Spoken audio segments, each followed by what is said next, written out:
Hey guys, this is Matt Rives. I am filming for my Social Work 660 Practicum introduction. Um, I am currently doing my advanced field practicum with the Cabinet for Health and Family Services, specifically the High Acuity Youth Specialist. Is my field instructor, and her name is Miss Robbie McGee, and she actually graduated from our program back in 2021 and has been a big um, support of mine throughout the MSW program, and is a major reason I actually um, started the program itself. So, that being said, she is the current high acuity youth specialist in the Lakes region, um, basically meaning that she works with mostly teenagers that are struggling to find permanency, which could be a foster home, an adoptive home, or for some of the older youths that don't want that assistance entering into independent living. Um, as far as a lot of the youth she does work with and that I will be working with, they uh, tend to have a lot of struggles as far as mental health concerns that lead to typically statewide rejections as far as placements go. And that's a pretty large population that's been growing over the last couple years.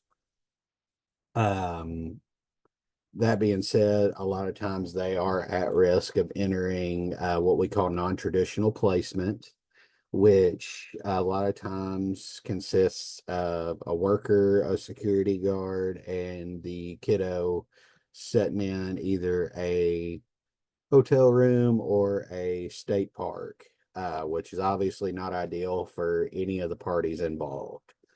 Of course, the goal is to prevent that and to get the kiddo in a placement where they can actually benefit from services and move towards what I always like to call a normal teenage kid life. I mean, that's what every kiddo deserves. So, um, as far as the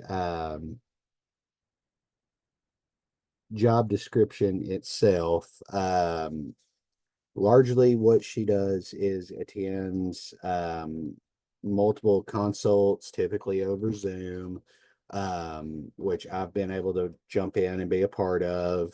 She does consults to make recommendations from a clinical perspective of treatments that the kiddos would likely benefit from, and you know services that would help keep them out of the non-traditional placements that I had mentioned earlier. um, as far as learning goals that I have for the year, I do feel like I can benefit from this as far as learning certain clinical skills that would benefit the clients I'm already working with. I've been with the cabinet for about 6.5 years and work typically with teen youth. So, knowing additional approaches I could take through working with Miss Robbie would be really beneficial. Um, Also, being proactive with the youths and the worker that is working with the potential high acuity youth, um, keeping them from becoming a hey youth. Also, part for personal growth for me would be learning and helping to build policies and approaches that better serve those kiddos. It's still a relatively new position, and there's a lot of room for growth that Robbie and I have discussed plenty. I do feel that, one of my strengths that I'm bringing to the position is a quite a bit of experience in working with teenagers. I've had several kids that qualify as Hey Youth in the recent past that I've worked with Robbie with, and I think getting to know what she does on a daily basis is really going to benefit me and better helping those kiddos. Um, and what I feel like I can improve in, and this is something I've already reviewed with Robbie. Um, I felt like I was good at documentation. Um, but honestly, I realize I struggle sometimes with not documenting all of the bad and leaving out tidbits of positive. I think that Robbie has already started really working with me on that and helped me out. Um, I also think that I'll benefit from working through conflict in a professional manner with the kiddos in my non-traditional placements. That is something I've struggled with in the past, calming down everybody in a, you know, calm way. I'm good about keeping calm, but I think I will benefit from learning more about that as well. As far as the core competencies go, involved in working with Hey Youth, um, core comp one is ethical and professional behavior. Just utilizing the code of ethics, even when others may not. I've experienced that firsthand, where somebody may not be doing something by the books or as ethically as they should be. Of course, it'd be our job to approach that and take necessary action. Um, Comp two is diversity in practice. Respect and admit that the client is the expert of their situation and we're there to help. That kiddo is in a crappy spot and, we're there to help them out. But obviously, their reactions are, based on their situation, and meeting them where they're at is really important. Um, Comp three is advancing human rights. The population of Hay youths, despite their struggles and traits, deserve the same rights that every kiddo does.